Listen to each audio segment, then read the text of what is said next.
I think for me, ethics is so fundamental to what we do, to helping people participate in public processes, that I ask myself, what would my mother think of what I'm doing right now? What would my grandmother say about what we're about to do? Is it the right thing to do?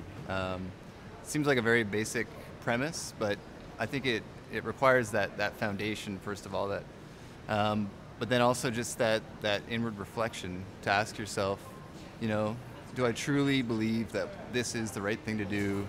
Knowing the objectives and the communities, the people that I'm dealing with, am I treating people fairly? Does this sit right in my gut? And if it does, if it feels right, if my mother would approve or my grandmother, then I think it's fair to say it's ethical.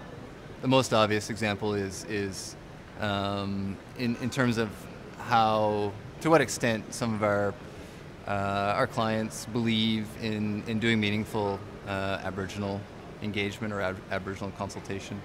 There is such a history there. A lot of people don't understand sort of the issues or the background. They may know or understand a snippet, and I think it means that we should all take a step back and try to understand where everyone's coming from, so that we can sort of move forward on that. And I see that all the time, especially in terms of First Nations communities, Aboriginal communities.